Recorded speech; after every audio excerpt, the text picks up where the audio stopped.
This morning, the Wichita Police Department undercover section, along with Patrol North, executed a series of 7 search warrants at the Mark 8 Hotel located at 1100 North Broadway. This has culminated in about a 3-month investigation that's been taking place, where it's been kind of open air drug sales taking place in the hotel itself, within the rooms and the hallways. We received some complaints. Undercover officers went in, and over the course of the last 3 months have been making hand-to-hand buys. This morning, our SWAT team, KBI, SCAT, and narcotics officers executed those search warrants, and a total of 8 people have been arrested and are detained at this point. We are investigating the Mark 8 itself. We have some information that we believe that the managers have assisted with this operation. The owners of the actual building live out of state, so we don't think that they are possibly involved, but we are still out there at this point executing those search warrants and executing a document search warrant on the Mark 8 Hotel itself. What kind of drugs? It would be cocaine and marijuana.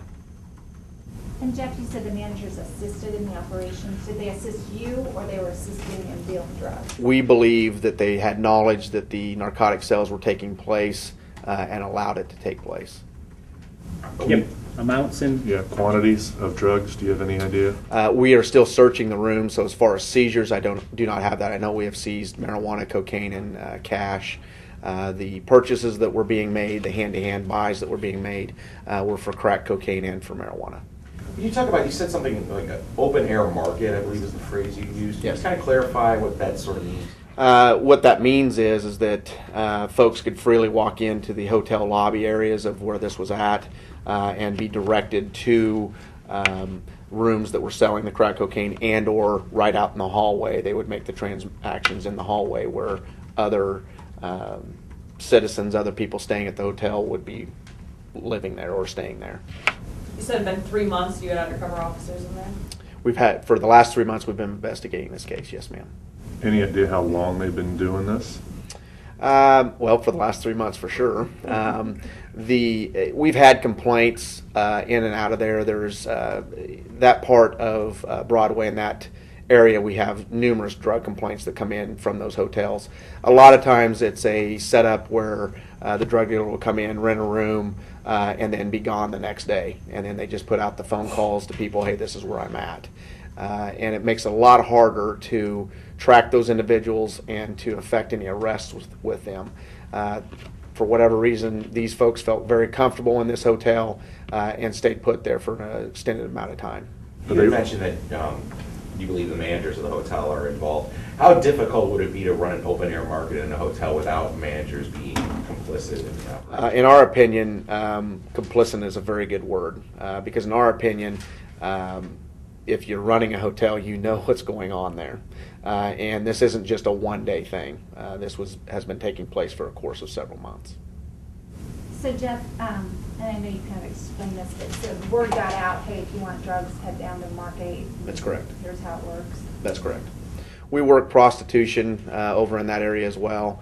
None of the cases so far are prostitution cases, but we do work prostitution cases in that area as well. Some of the arrests that you made, are some of them the managers? No, we have not arrested any managers. We're able to identify 4 of these individuals were folks that we made hand-to-hand buys with at the time that I left the scene. So there was other people inside those hotel rooms that were with the folks that were actively conducting the cocaine sales. So you guys are still on scene? Yes, we are. you have an age range on the arrestees? I do not. I'm sorry. You have a gender breakdown of the arrest? I do not have a gender breakdown. There were females and males that were arrested, but I do not have an age breakdown. Does it look like they're locals? Or are they from out of town, or do you know? Several of them were local residents residing there. How serious is this, Jeff? I mean, when you compare it to other drug cases you've worked? It was a pretty big operation because you're entering 7 separate rooms. And so that's why there was so many officers involved from the different bureaus, from the KBI, and also from our SWAT team. There were the logistics of it is a little bit difficult because it's an open area where you got to pull into. So there was a lot of safety measures that were taken. So the operation itself is a little bit more difficult than what we normally do because normally you're going into one house. This year we had no idea how many people were going to be in each one of these rooms. So there was a lot of safety measures that were taken in this particular warrant. And I might have missed it, but how many officers were involved just today? Approximately 40. 40. Wow. And any incidents of any sort with the takedown? No, we did not. WPD officers or law enforcement? Mainly WPD. Like I said, Kansas Bureau of Investigation was also there. There was probably about 2 or 3 agents from them that was there as well. Expect more arrests to come, possibly? There possibly could be other arrests, yes, ma'am.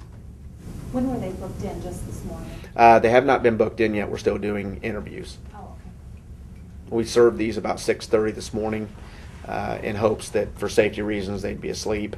And like I said, the detectives are still conducting interviews at this point. And I know someone asked about the amounts of drugs that were confiscated. Is there any way that you can show us some of those drugs maybe later this morning that we can get video of?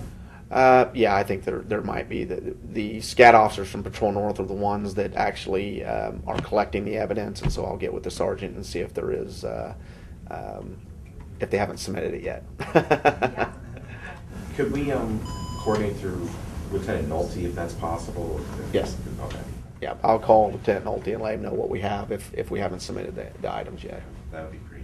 Okay. In the grand scheme of things, is this a pretty big bust for you guys, or what would you call it? Oh, I don't think it's going to be as far as narcotic seizure. Probably not. More of it is taking that element out of that area and letting the drug dealers know we are going to monitor you whether you're staying in hotel rooms or in houses. And we are going to still enforce the law no matter where you're at. More of a message. We get a lot of complaints on that stretch of Broadway about prostitution and drug sales. It's a little bit more difficult in those areas at times because you don't know what hotel room they're in, and they switch places. So this one here, we had the resources to put forth to try to make the biggest bang we could for our buck that we were spending. How many of the arrests are dealers and how many were just customers? 4, I know, were people that we had conducted hand-to-hand buys with. The others, I couldn't tell you until the interviews are done whether or not that they were there strictly just to sleep there, if they were there purchasing narcotics, or if they've been there in the past and had offered to take. A lot of times in these hotels, you'll have folks that will meet you right up front when you walk in and will direct you to rooms. And if they do that, then they are also in violation of the law.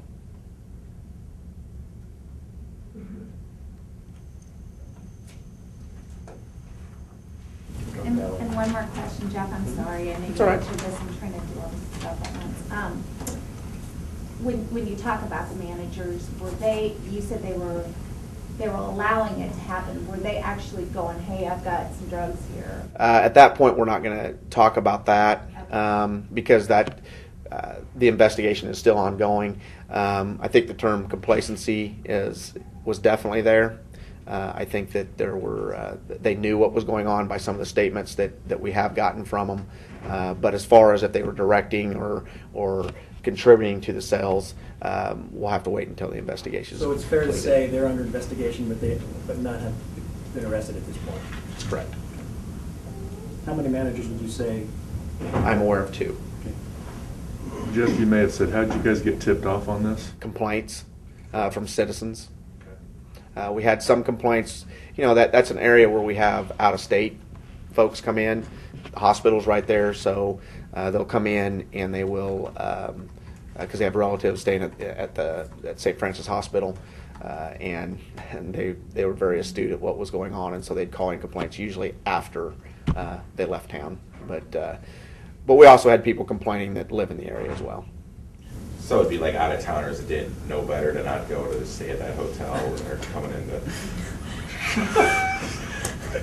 But, and if you've covered this, forgive me for being competitive here, but what would happen is we'd be out on the street that, hey, if you want to get some drugs, go to the Markade. So based on your research, would they be making contacts before they would show up, or they would just walk up into the hotel and bump into concierge or valet who would say, okay. Both ways. Yeah. Some folks are repeat customers, so they knew about it already. It's just like with anything else. It travels by word of mouth, and folks would go in there and say, "Hey, Johnny sent me," or whatever, and it's somebody that they know, and they get directed to one of the rooms.